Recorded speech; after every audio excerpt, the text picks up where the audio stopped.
นั้นไม่ดีแต่นี่เรามาเวียนเพื่อบูชาพระรัตนตรัยนะ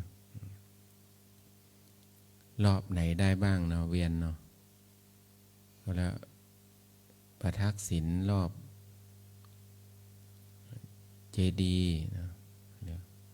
แต่ถ้าพระพุทธเจ้าอยู่ก็เวียนประทักษิณรอบพระพุทธเจ้าได้วนรอบพระองค์นะเสร็จแล้วก็กราบแต่ว่าถ้าเป็นปัจจุบันนี้ก็คืออัฐิธาตุเนาะเวียนวนรอบอัฐิธาตุที่เขาบรรจุพระพุทธเจ้าหรือว่าพระบรมสารีริกธาตุเวียนได้สองสิ่งของที่พระพุทธเจ้าใช้เนาะว่าจะเป็นบาตรเป็นจีวรเป็นอะไรพวกนี้นะก็เวียนได้เวียนประทักษิณถ้าเอาไปบรรจุเนาะบรรจุไว้อัฐบริขารบรรจุเป็นเจดีย์ก็ประทักษิณได้สามเรียกว่าคำพีเนาะคำสอนเนี่ย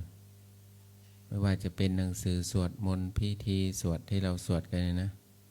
เราก็เอาไปบรรจุเป็นพระธาตุได้เนาะเราก็ประทักษิณรอบท่านได้รอบอันที่สี่ก็คือพระพุทธรูปเนาะพระพุทธรูปที่เราสร้างขึ้นมาสมมุติขึ้นมาเป็นรูปเหมือนของพระพุทธเจ้าก็เป็นของใครของมันนะถ้าเป็นพระทางพม่าก็อีกแบบหนึ่งทางพระทางเราก็อีกสุโขทัยกับทางเหนือยังไม่ค่อยเหมือนกันเลยเนาะพระถ้าสุโขทัยก็เรียกว่าหุ่นเพียวๆหน่อยหน้าตาแต่ถ้าทางเหนือจะอ้วนๆนะสิ่งหนึ่งเนี่ยดูสิ่งหนึ่งสิ่งสองสิ่งสามเนาะพระจะหน้ากลมๆอ้วนๆอ้วนนิดๆจะไม่เหมือนกันคนสร้างไม่เหมือนกันแต่ก็เข้าใจว่าเป็นพระพุทธรูปเป็นรูปเหมือนเราก็ประทักษิณได้รอบนะประทักษิณรอบบูชานี่มีความสำคัญนะบูชามีสองอย่างพระพุทธเจ้าท่านบอกตอนที่พระพุทธองค์จะเสด็จดับขันธ์ปรินิพพานโอ้มีคนเอาดอกไม้ธูปเทียนเนาะไปบูชาเต็มไปหมดเลยพระพุทธองค์ก็บอกว่าบูชามีสองอย่างมีอามิสบูชากับปฏิบัติบูชาปฏิบูชาก่อนนะอามิสก็คือของเป็นดอกไม้เป็นธูปเทียนเป็นอะไรพวกนี้เนาะเขาเรียกถือว่าอามิสถามว่าดีไหมดีอยู่สองปฏิบัติบูชารักษาศีลห้าเป็นต้นเนาะศีลห้าศีล8ศีล227นี่เป็นต้นนะเรียกว่าเอาคำสั่งสอนของพระพุทธเจ้าไปประพฤติปฏิบัติอันนี้เป็นปฏิบัติบูชาแต่พระองค์บอกว่าพระองค์สรรเสริญการปฏิบัติบูชาดอกไม้ธูปเทียนก็บูชาได้แต่ไม่สรรเสริญเนาะสรรเสริญการปฏิบัติบูชาดอกไม้ธูปเทียนก็เขาเรียกว่ามันก็เป็นปัจจัยเนาะสื่อให้เรามีใจน้อมมาปฏิบัติอย่างวันนี้ก็มีโยมปิ่นโยมป่านก็เตรียมดอกมาโยมแพรชัยโยพัชระก็เตรียมมาเนาะเตรียมดอกไม้เตรียมธูปเทียนมาบูชาอันนี้ก็เป็นอามิสบูชาเนาะดีเหมือนกันทำแล้วดีหมดแล้วเนาะทำดีทำความดีเรามาบูชาก็จะมีดอกไม้ธูปเทียนถ้าอยู่ในโต๊ะหมู่จะมี อย่างละเทียนสองเล่มธูป3 ดอกถ้าอยู่ในแจกันอยู่ในสวยกล้วยดอกเราเขาเอาให้เล่มเดียวจริงๆพระพุทธเจ้าธรรมะพระพุทธเจ้ามี1 เดียวไม่มี2นะมุ่งไปที่พระนิพพานอย่างเดียวพระพุทธพระธรรมพระสงฆ์เนาะไป1 เดียวแต่ถ้าอยู่โต๊ะหมู่เขาก็มีความหมายให้เนาะเทียน2 เล่มบูชาพระธรรมกับพระวินัยแต่ถ้าสรุปแล้วก็มี1 เดียวรวมกันแล้วเป็นอันเดียวไปที่เดียวกันเนาะไปนิพพานมี1 เดียวแค่นั้นแต่ถ้าอยู่เขาเรียกว่าธูปเทียนบูชาคุณพระพุทธเจ้านะคุณพระพุทธเจ้าก็มีพระปัญญาคุณมีปัญญาที่กว้างไกลมากนะไม่จนปัญญาก็เนี่ยมีปัญหาอะไรใครถามอะไรท่านจะตอบได้หมดนะแต่ปัญหาบางอย่างท่านก็ไม่ตอบเพราะนั้นพาเข้าไปไม่ได้เนาะตายแล้วไปไหนตายแล้วจะเกิดยังไงเนาะพระพุทธเจ้าท่านก็ตรัสบอกว่าไม่อยากไม่ตอบไม่เป็นประโยชน์กับปัจจุบันเธอเอาไปปฏิบัติเองเนาะไปเดินไปนั่งไปทำสมาธิเองไม่ตอบบางอย่างท่านก็ไม่ตอบมันไม่มีประโยชน์ปัญญาเยอะเนาะปัญญากว้างไกลเขาเรียกพระปัญญาคุณพระบริสุทธิ์ที่คุณทำอะไรก็ไม่มีเขาเรียกไม่มีนอกมีในเนาะพระองค์ไม่มีเพราะว่าหมดกิเลสมีพระมหากรุณาธิคุณโปรดสัตว์เนาะไม่เลือกนะไม่เลือกคนนั้นจะเป็นชนชั้นไหนวรรณะไหน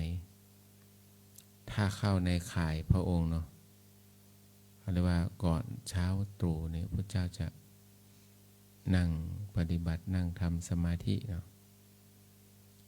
หลับตาก็รู้ว่าอ๋อถ้าใครจะได้บรรลุธรรมนะเป็นพระโสดาบันขึ้นเนี่ยบุคคลคนนั้นก็จะเข้ามาอยู่ในนิมิตเข้ามาในข่ายพยานพระองค์ก็จะไปบิณฑบาตหรือไปโปรดหาวิธีไปโปรดคนคนนั้นในวันนั้นในเช้านั้นเนาะไปโปรดก็จะได้ธรรมะได้ดวงตาเห็นธรรมได้ดวงตาเห็นธรรมเนี่ยเรียกว่าคือไปเทศแล้วได้ผลนะแต่พวกเรานี่หวานแหวเนาะชมเนาะหวานแหวนะพระนะเทศเป็นร้อยเป็นพันถ้าเป็นร้อยเป็นพันในสมัยพุทธเจ้าเทศนี่บรรลุเป็นครึ่งเลยนะบรรลุธรรมเนาะทูบ3 ดอกก็บูชาคุณพระพุทธเจ้าเทียนก็บูชาพระธรรมดอกไม้บูชาพระสงฆ์เนาะพระสงฆ์ก็มีมาหลากหลายเหมือนพวกเราเนี่ยเนาะอยู่ด้วยกันในวัดก็จะมีพระที่ท่านมาจากประเทศจีนประเทศมาเลเซียเนาะแต่ก็เป็นพระไทยนะไม่ได้เป็นพระจีนเนาะไม่ได้เป็นพระจีนไม่ได้เป็นพระมาเลเซียเป็นพระไทยขบวชในเมืองไทยก็เป็นพระไทยไม่ได้เป็นพระจีนเป็นพระไทยเนาะก็มาหลากหลายลูกคนมีตังบ้างลูกเศรษฐีบ้างลูกพ่อค้าบ้างลูกชาวนาบ้างลูกคนจนบ้างเนาะถ้าบวชแล้วก็เหมือนดอกไม้ที่เขาจัดไว้ในแจกันมันก็เป็นระเบียบเรียบร้อยดูแลดีงามเหมือนพระที่มาบวชอยู่ด้วยกันเป็นเหมือนเดียวกันหมดไม่มีทะเลาะเบาะแว้งกันจนถึงขั้นตีกันหัวล้างข้างแตก มีบ้างความคิดเห็นไม่ตรงกันแต่บางครั้งเราก็เห็นเนาะบางครั้งเห็นพระทะเลาะกันออกสื่อเดี๋ยวนี้มันมีสื่อเนาะมันมีสื่อก็เลยเห็นมีก็มีน้อยนะมีไม่เยอะก็มีบ้างเพราะว่าคนมันก็เป็นคนพระก็กว่าจะมาเป็นพระได้ต้องฝึกเนาะแต่มันพิเศษนะพระในบวชปุ๊บเป็นพระได้เนาะหลวงพี่เนาะตอนเช้าโยมเขาก็ยังจับหัวเราอยู่นะเนาะโกนหัวอยู่เนาะโกนหัวให้ลูกชายบ้างให้หลานบ้างนะจับหัวโกนหัวตัดผมให้เนาะกิบผมให้พอเราทำพิธีสวดเรียบร้อยพระสาธุเรียบร้อยนะหลวงพ่อให้อนุสาสน์ให้ไล่ไปขอขมาเนี่ยเป็นพระแล้วสวดเสร็จเป็นพระทันทีเป็นพระเรียบร้อยแล้วแต่ใจเรายังไม่เป็นพระเนาะใจยังไม่เป็นพระต้องฝึกนะฝึกกันเป็นปีหลายปี10 ปี20 ปีหลวงปู่นี่ฝึกมาตั้ง76 ปีเนาะฝึกการเป็นพระนะ76 พรรษาไม่ได้ฝึกวัน2 วันเนาะเป็นพระเลยนะเป็นพระโดยสมมุตินะเป็นพระแต่ใจยังไม่ได้เป็นพระบางครั้งเราก็ยังเผลอเนาะเผลอสติคำพูดหรือว่าบางครั้งเราก็ไม่ต้องยกมือไหว้โยมนะยกได้ข้างเดียวยกรับข้างเดียวสมมติโยมยกมือไหว้เราก็ยกได้ข้างเดียวเราไม่ยก2 มือยกข้างเดียวยกรับโยมได้ยกข้างเดียวไม่ยก2 ข้างมันที่คนบ้านเขารับกันเรายกข้างเดียวโยมไหว้เราก็ยกมือรับ1 ข้างแต่ถ้าเราบวชแล้วก็แม่บ้านเขาไม่ได้เรียกแฟนแล้วนะไม่ได้เรียกละเขาเรียกสีกานี่พอบวชปุ๊บเป็นคนอื่นทันทีนะขาดจากกันวันนั้นเลยเขาเรียกสีกาเราก็ไม่เรียกแม่บ้านแล้วเรียกสีกาโยมถ้าเป็นบอกโยมสีกาก็เป็นที่รู้กันเนาะมีเมื่อก่อนมีหลวงพ่อท่านก็บวชใหม่เนาะโยมก็ถามผู้หญิงนั่นเป็นใครเมียผมเนาะไม่มีเมียแล้วพระไม่มีเมียแล้วนะพอบวชใหม่ไม่รู้จะตอบยังไงเนาะเมื่อก่อนเคยมีโยมเข้ามาอยู่ที่ตอนนี้ก็โยมก็เสียชีวิตไปแล้วถ้าไม่ชีมาบวชก็พ่อบ้านเขาเรียกอุบาสกของแม่ชีอดีตนะอดีตอุบาสกของแม่ชีก็แกก็ไม่ค่อยสบายก็มาอยู่เชียงใหม่อาจจะมาอยู่วัดบ้างเช่าบ้างข้างนอกบ้างนะถึงเวลาก็มากินยากับแม่ชีเขาก็จัดให้หน้ากุฏิอันนี้โยคีเขาก็ถามสงสัยเนาะสงสัยโยมผู้ชายนะมาเกือบทุกวันเนาะมาทานด่าโยมไม่ชีโยคีก็สงสัยถามไม่ชีในวัดนี่นะไม่ชีก็ไปตอบโยคีนะผัวแม่ชีวะนะผัวแม่ชีโยมก็สงสัยแม่ชีมีผัวได้เหรอโยมเราเนี่ยต้องใช้ศัพท์ให้ถูกนะอะไรอุบาสกแม่ชีอดีตเพราะว่าแม่ชีก็ไม่ได้เลิกนะก็ขอมาบวชนะมาบวชขออนุญาตมาบวชนะก็ยัง ก็ยังเป็นอุปถากกันได้อยู่แต่เราใช้ศัพท์ไม่เป็นเนาะต้องใช้ให้เป็นนะไปบอกผัวอย่างเงี้ยยุ่งเลยเนาะยุ่งเลยนั้นต้องใช้ให้เป็นนะใช้ศัพท์ให้เป็นถ้าไม่รู้จะว่ายังไงก็ญาติโยมของแม่ชีเขาก็จบเนาะนี่ไปบอกตรงหน้าดูเลยเนาะผัวแม่ชีก็ยุ่งเลยเนาะคิดมากเนาะไม่ได้แล้วนะศีล 8นี่งดเว้นนะศีล 8คือการงดเว้นไม่มีอะไรกับเพศตรงข้ามศีล 8งดเว้นอันบางศัพท์บางอย่างก็ต้องศึกษาต้องถามเนาะบางครั้งมันก็ใช้ไม่ถูกเราก็ไม่ครับใส่โยมเลยนะแล้วก็เจริญพรเป็นคำที่รับเขาเนาะเจริญพรโยมแล้วไม่ครับละเราก็เปลี่ยนเป็นคำว่าเจริญพรอาตมาแต่ทางเหนือเขาไม่ค่อยเรียกอาตมาเนาะตุเนาะตุของตุก็ฉันได้นะน้ำปนะทานได้เลยแล้วก็พยายามไม่เอาทิ้งไปกับใบไม้เนาะตอนนี้ได้ที่ทิ้งที่โยมเขาถ่ายไว้ให้บนดอยเพราะว่าบ้านโยมมันก็เต็มเขาก็หุ้นส่วนเขาก็ไม่อยากให้ไปทิ้งเราก็เลยได้ข้างบนพากันไปทางไปทำความสะอาดเราก็ร่วมมือกันหน่อยนะทางพระพี่เลี้ยงทางต้นยางบ้างมีชีบ้างเนาะก็เห็นก็ช่วยกันเก็บเอาพลาสติกเอาอะไรออกกล่องนมคัดแยกให้ด้วยนะอย่าไปทิ้งกับใบไม้มันก็จะไม่ย่อยสลายแล้วก็มันก็ไป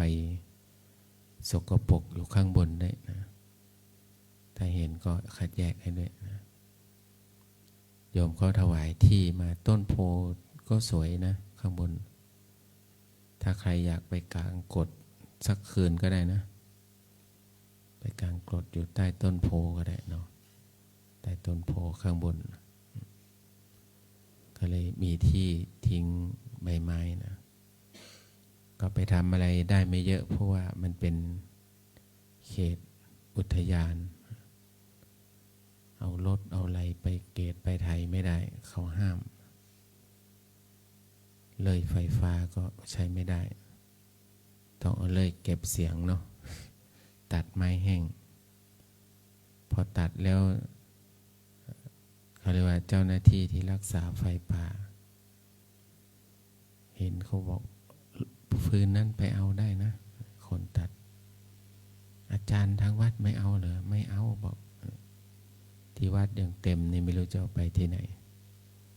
เขาก็บอกดีๆเดี๋ยวเจ้ามาจุดไฟผิงกลางคืนเข้าเวรอยู่ เดี๋ยวให้เอาเลยไฟฟ้าที่มันเสียบไฟได้ไปตัดเป็นเขาเรียกสั้นๆให้เขายกได้เนาะตอนนี้มันยังยาวอยู่ยกลำบากก็เสียบไฟตัดให้เขาจะได้เอาไปใช้ประโยชน์ก็เฝ้าที่ให้เราด้วยเนาะมันติดกันเนาะเขามีป้อมยามอยู่ตรงนั้นใครอยากขึ้นไปดูก็ได้นะขึ้นไปทางที่เขาเรียกว่าบ้านข้างวัดเนาะตรงไปจนสุดนู่นน่ะสุดถนนก็จะเห็นที่วัดงั้นเดี๋ยวเราก็ให้พรโยมเนาะมันก็เริ่มเย็นอากาศเปลี่ยนนะเมื่อเช้าจามน่าดูเลยอากาศเปลี่ยนตื่นมาร้อนๆเอาสายมาเย็นอีกแล้วอากาศมันเปลี่ยนเดี๋ยวให้พรโยมเป็นโยมที่เป็นเจ้าภาพน้ำปนะคุณอรวรรณเกียรติศิลป์ทำทุกวันพระแล้วก็ให้พรญาติโยมที่เป็นเจ้าภาพดอกไม้นะที่ได้กล่าวนามาแล้วนะให้พรโยมก่อนเนาะส สัพพะโรควินิโมตโตสัพพสันตาปวัชชิโตสัพพเวรมติกันโตนิพุตโตจตุวังภวสัพพิติโยวิวัจจันตุสัพพะโลกโควินาศตุมาเตภวัตวันตรายโยสุขีทีขายุโกภวะอภิวาทนาสีลิสานิจังวุธาปจายโนจัตตารโอธรรมาวัฏันติอายุวันโนสุขังภะลัง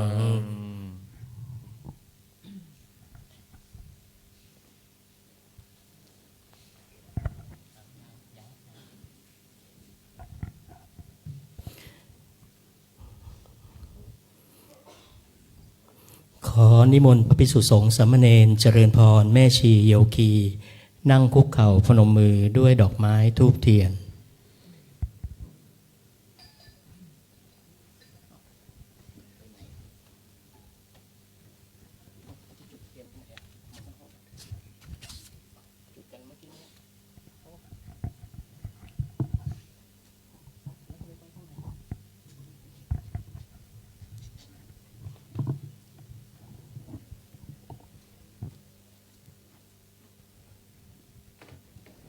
Please kneel with your hands clasped together, offering flowers, incense, and candles.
อนุญาตกล่าวนำนะยะมัมหะโคมายัง ยะมังหักโขมายัง ภควันตัง ภควันตัง สรนังคตา สารนังคตา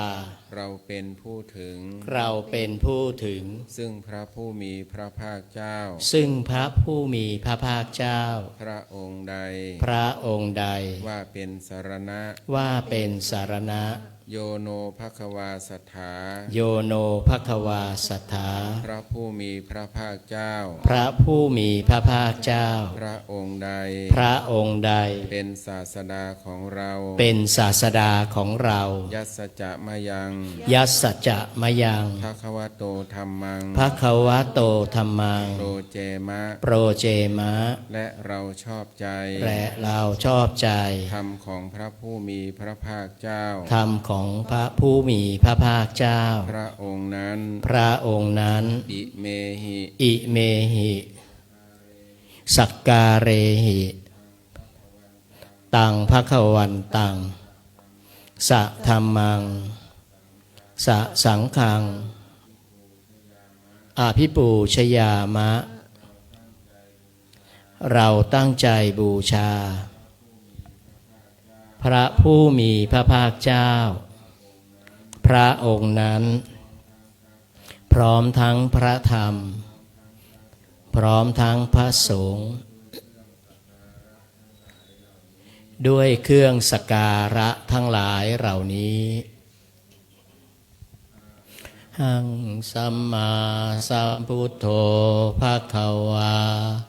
พุทธังภควันตังอภิปูเท่านี้ วาคาโตภะคะวะตาธัมโมธัมมังนามัสสามิสุปฏิปันโนภะคะวะโตสาวกสังโฆสังฆังนามามิ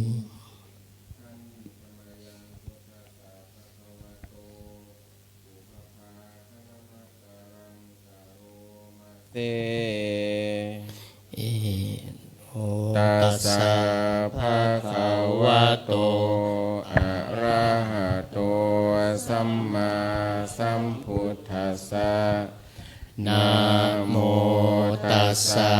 ภะคะวะโตอะระหะโตสัมมาสัมพุทธัสสะนะโมตัสสะภะคะวะโตอะระหะโตสัมมาสัมพุทธัสสะ หันธรรมยังพุทธานุสตินยังกะโรมาเซ อิติปิโสภะคะวะอะระหังสัมมาสัมพุทโธวิชาจารณะสัมปันโนสุขโตโรกวิทูอนุตตโรปุริสธรรมมาสารถิสัทธาเทวมนุษย์สานังพุทโธภคะวาติกายเนวาจายวเจตสาวาพุทเทกุกัมมังปะกตังมยายังพุทโธปฏิคันหตุอัจจยันตังการันตะเรสังวริตุงวะพุทเท หันธรรมยังธรรมานุสตินยังกะโรมาเซ สวาคาโตภะคะวะตาธัมโมสันทิฏโกอาการิโกเอหิปัสสิโกโอปัญญิโกปัจจัตตังเวทิตาโพวินโยหิติกายเยนะวาจายวเจตสาวาธัมเมกุกัมมังปะกตังมยายังธัมโมปฏิคันหตุอัจจยันตังการันตะเรสังวริตุงวะธัมเม หันธรรมยังสังขานุสตินยังกะโรมาเซ สุปฏิปันโนภะคะวะโตสาวกสังโฆอุชุปฏิปันโนภะคะวะโตสาวกสังโฆยายาปฏิปันโนภะคะวะโตสาวกสังโฆสามีจิปฏิปันโนภะคะวะโตสาวกสังโฆยะทิทังจัตตาริปุริสายุคานิอัตถปุริสบุคคาราเอสะภะคะวะโตสาวกสังโฆอาหุนายโยปาหุนายโยทักขินายโยอัญชาริการณิโยอนุตตรังบุญญาเขตังโรกัสสากายเนวาจายวเจตสาวาสังเคกุกัมมังปะกตังมยายังสังโฆปฏิคันหตุอัจจยันตังการันตะเรสังวริตุงวสังเค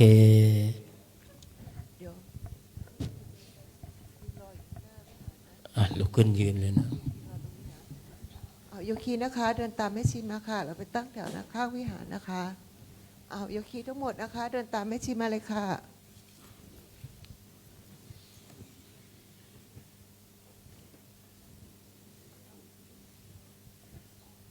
เดินเร็วนิดนึงค่ะ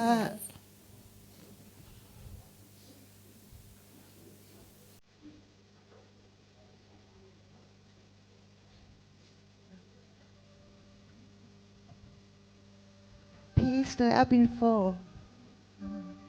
เดินตั้ง จุดเฉพาะเทียนก่อนนะครับทูบยังไม่ต้องจุดนะครับ หน้ากระดานเรียนหน้ากระดานเรียงสีนะคะ Peace the up in four เราจะจุดพระเพลิงนะคะ ดูไส้เทียนด้วยค่ะดูไส้เทียนให้มันตั้งขึ้นนะคะแรงนิดหนึ่งขึ้นมาค่ะด้านข้างหน้ากระดานเรียงสีค่ะ1 2 3 4ค่ะเอาใครที่จุดแล้วขอให้เพื่อนนะคะทูบเรายังไม่จุดนะคะ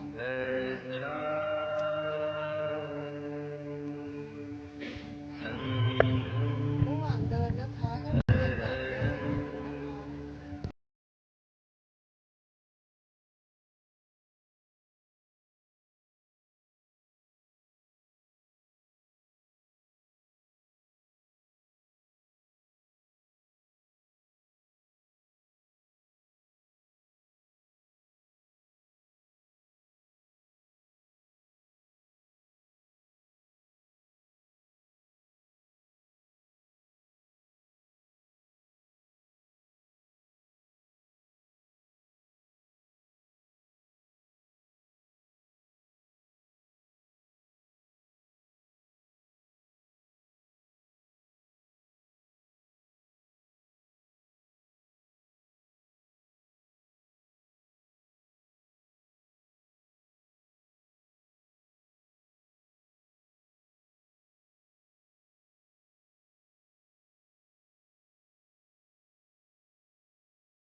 สำหรับรอบนี้ครบ3 รอบแล้ว นิมนต์พระภิกษุสงฆ์สามเณรเดินเลยท่านพระอาจารย์ขึ้นมาเลยนะครับ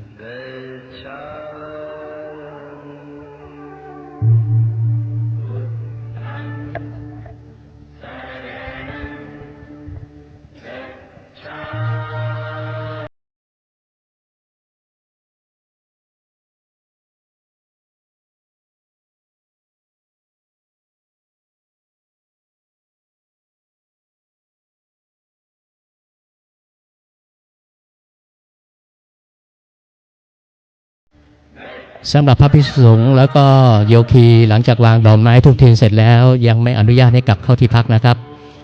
ให้กลับเข้าไปที่วิหารเหมือนเดิมนั่งที่เดิมแล้วก็ร่วมกันปฏิบัติกับสติปัฏฐานอีกสักครู่หนึ่งค่อยกลับเข้าที่พัก